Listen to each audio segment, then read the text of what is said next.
Bienvenida, bienvenido a este análisis a fondo.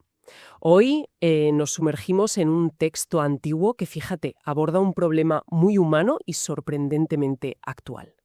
Cómo la ansiedad por el futuro puede paralizar por completo el presente. Vamos a desgranar la segunda epístola a los tesalonicenses basándonos en un comentario muy detallado que nos va a dar todas las claves. Efectivamente. La misión de hoy es entender que esto no es un tratado de teología abstracta, para nada. Es una carta de intervención, casi te diría que de emergencia, escrita para corregir un rumor, una especie de desinformación que estaba causando un caos muy real y muy práctico. Una fake news teológica del siglo I, vamos. Podríamos llamarlo así, sí. Exacto.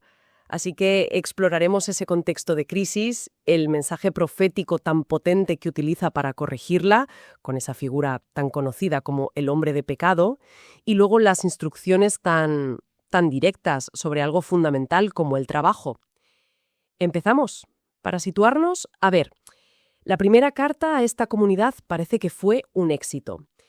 ¿Qué pudo torcerse tan rápido para necesitar una segunda casi de inmediato? Las fuentes dicen que llegaban noticias agridulces. Totalmente. Por un lado, las noticias eran excelentes. Su fe, su amor mutuo, estaban creciendo de una forma admirable, sobre todo teniendo en cuenta que sufrían persecución. El autor empieza la carta celebrándolo. Pero, por otro lado, se había colado un error doctrinal gravísimo que estaba actuando como un virus dentro de la comunidad. ¿Y cuál era exactamente esa idea? La creencia de que la segunda venida de Cristo no solo era inminente, sino que ya estaba sucediendo. El texto griego es muy potente aquí. Sugiere la idea de que el día del Señor ya está aquí. Vaya. Imagina el estado de agitación, de ansiedad que eso provocaría. Se había desatado una especie de fiebre escatológica. Entiendo la agitación, claro, pero lo que me fascina es cómo una idea así echa raíces. No sale de la nada, ¿no? Nuestra fuente desglosa 3 posibles vectores de esta desinformación y la verdad es que son de película. Lo son.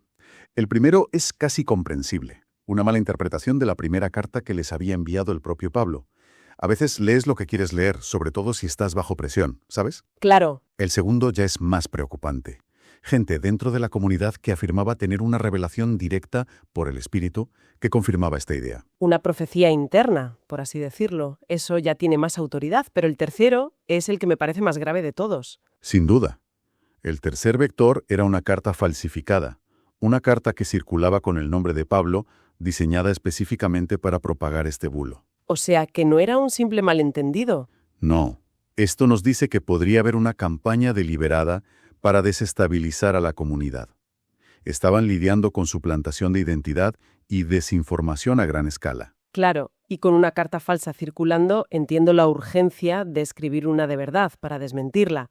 Pero me cuesta imaginar cómo esta creencia, por muy intensa que fuera, lleva a que la gente deje de trabajar. ¿Fue algo generalizado o solo de unos pocos? Pues parece que fue un efecto dominó. No se trataba solo de unos pocos exaltados. El comentario sugiere que se convirtió en una carga real para el resto de la comunidad. Ah, claro. Tenían que mantener a los que habían decidido que esperar de brazos cruzados era su única ocupación. Y lo que es peor, daba una imagen terrible de cara al exterior. Es lógico, porque para un romano de la época, un grupo que de repente abandona sus deberes cívicos y laborales no era visto como piadoso, sino como perezoso o incluso... Subversivo. Exactamente. Así que la intervención de Pablo no era solo para calmar a los de dentro, sino para salvar la reputación del grupo entero. Exacto. Por eso el objetivo de la carta es doble y es inseparable. Corregir la teología para poder corregir la conducta. Les dice en esencia: recordad lo que os dije en persona. Antes del final tienen que pasar 2 cosas muy claras. Primero, una rebelión espiritual a gran escala, una apostasía. Y segundo, tiene que aparecer una figura muy concreta, el llamado hombre de pecado. Solo después, dice, vendrá el fin. Con el problema de las cartas falsas sobre la mesa, la pregunta es obligada, ¿no? ¿Cómo podemos estar seguros de que esta segunda carta es la auténtica y no otra falsificación más? Es la pregunta clave, y por suerte tiene una respuesta sólida. El documento que manejamos destaca que la autenticidad de esta carta está muy bien atestiguada desde muy temprano. Figuras clave de la Iglesia del siglo II, como Policarpo, Justino Mártir o Ireneo, la citan y la tratan como una obra genuina de Pablo. O sea que hay un consenso histórico fuerte. Muy fuerte y muy cercano a la fecha de escritura, lo que le da un gran peso, la verdad. De acuerdo, estaba libada. Sabiendo que es auténtica, ¿cómo se organiza para desmontar el problema? La estructura parece muy deliberada, muy quirúrgica. ¿Qué lo es? El comentario la divide en 3 partes muy claras. El capítulo 1 es todo ánimo y consuelo. Les viene a decir: vuestro sufrimiento no es en vano, es una señal de que sois dignos del reino de Dios y de que habrá justicia. Valida su experiencia antes de corregirles. Una buena estrategia. Primero refuerza la relación y luego... Luego aborda el problema de frente, en el segundo capítulo. Exacto. El capítulo 2 es el núcleo doctrinal. Ahí es donde se lanza a corregir el error, explicando con detalle la profecía sobre la apostasía y este hombre de pecado. Es la sección más densa. Y una vez sentada esa base, el capítulo 3 lo aterriza todo a la vida cotidiana. Justo ahí. Ahí es donde conecta la profecía con la gente que no trabajaba. Entiendo. Capítulo 3 es pura instrucción práctica. Cómo vivir de forma ordenada, la importancia del trabajo, y concluye con una bendición y un detalle crucial. Un saludo escrito de su puño y letra, como sello de autenticidad. Ese saludo era la clave contra las falsificaciones, pero el antídoto real estaba en el capítulo anterior, en ese núcleo doctrinal. Háblame de esa figura de el hombre de pecado. Suena casi a supervillano de cómic. Es una descripción que le encaja bastante bien, la verdad. Se le presenta como la encarnación del mal, el enemigo, el antagonista definitivo de Dios. De hecho, se le da un título con una carga tremenda: Hijo de Perdición. Y esto es muy significativo porque solo hay otra persona en todo el Nuevo Testamento que recibe ese apodo. Judas.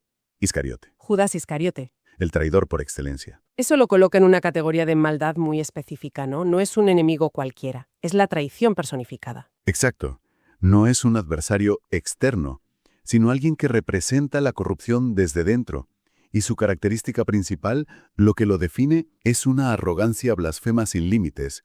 El texto dice que se opone y se levanta contra todo lo que se llama Dios o es objeto de culto. Vaya. Su rebelión no es solo contra un Dios, sino contra la idea misma de que exista algo o alguien digno de adoración aparte de él mismo.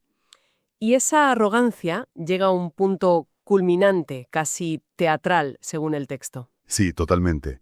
El texto profetiza que llegará al punto de sentarse en el templo de Dios, haciéndose pasar por Dios. Es la idolatría de uno mismo, la egolatría, elevada a su máxima y última expresión. No solo se declara independiente de Dios, intenta suplantarlo. Ocupar su lugar sagrado. Eso es. Esta idea de un líder arrogante que se endiosa no es nueva. La fuente la conecta con profecías más antiguas, ¿verdad? Efectivamente, no sale de la nada. Se considera el cumplimiento final de un arquetipo que ya aparece en el libro de Daniel, en el Antiguo Testamento. Daniel habla de un poder que hablará maravillas contra el Dios de dioses y se engrandecerá sobre todo Dios. Pablo está enmarcando a esta figura dentro de una larga tradición profética. Hay un detalle en el texto que siempre me ha parecido fascinante y muy misterioso. La idea de que ahora mismo hay algo o alguien que lo está frenando. Sí, es uno de los grandes enigmas de la carta. El texto afirma que hay un poder que lo impide o lo refrena.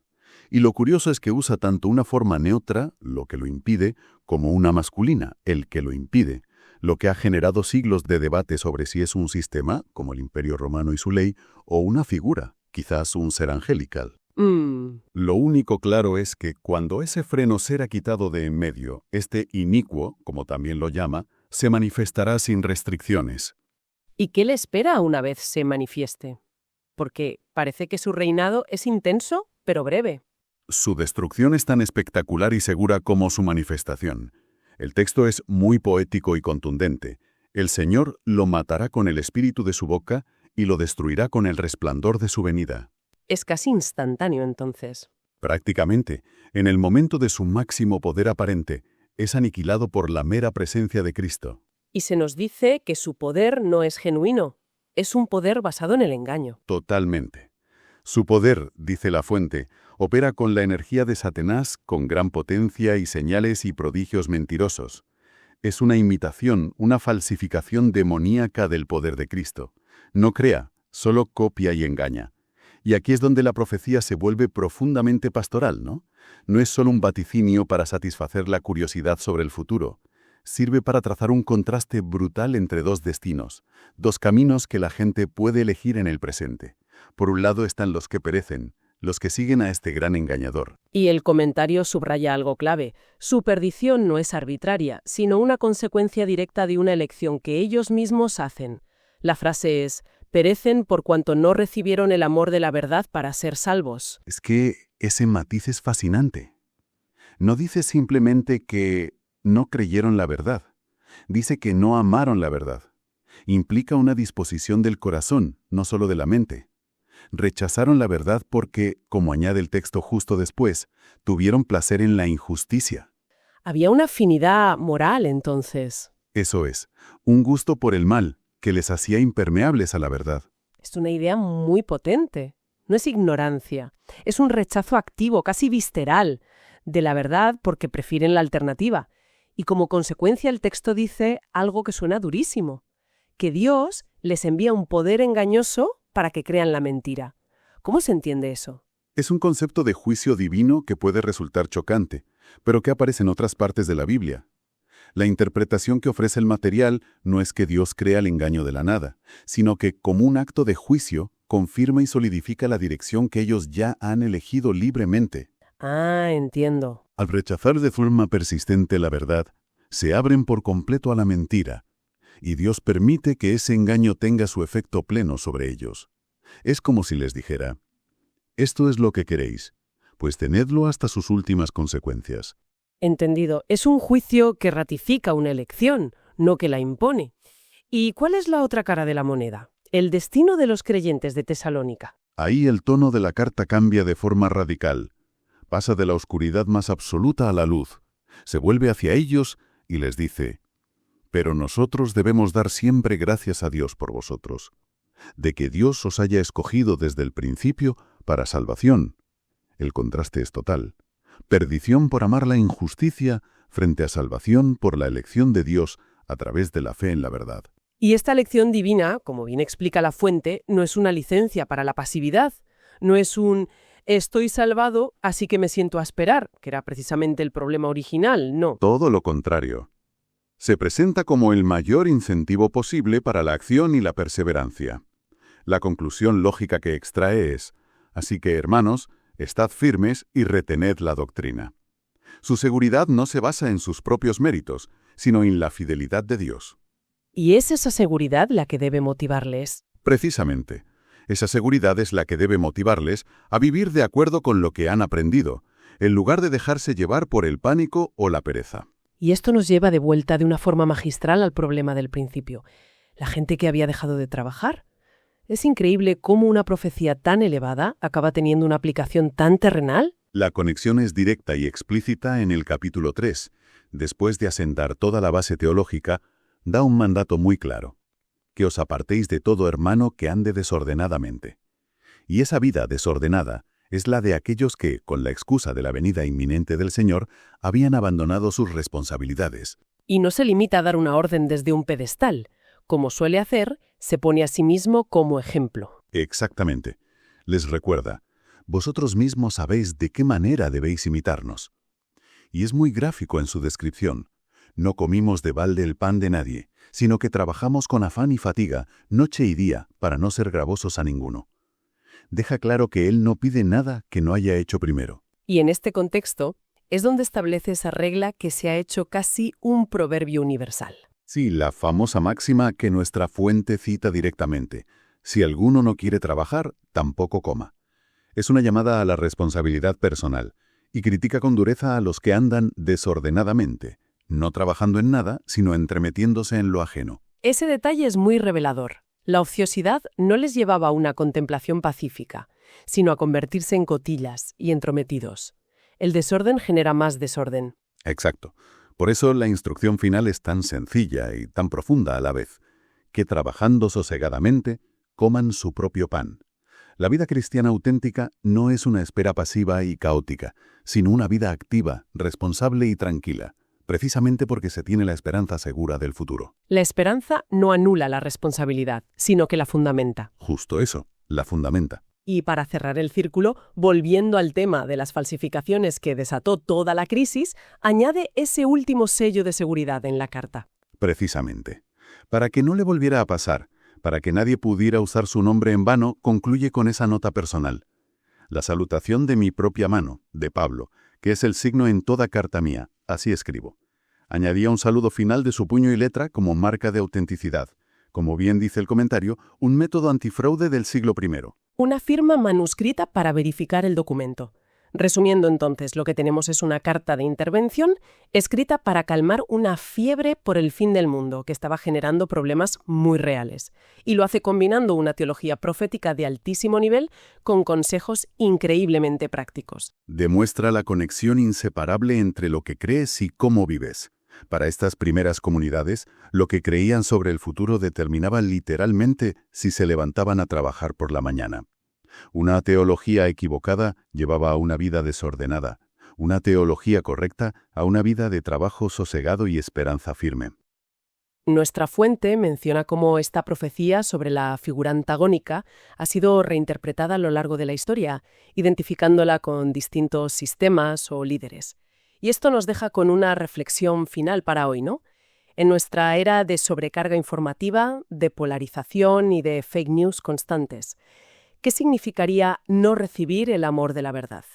Y sobre todo, ¿qué forma podría tomar un poder engañoso en nuestro mundo moderno?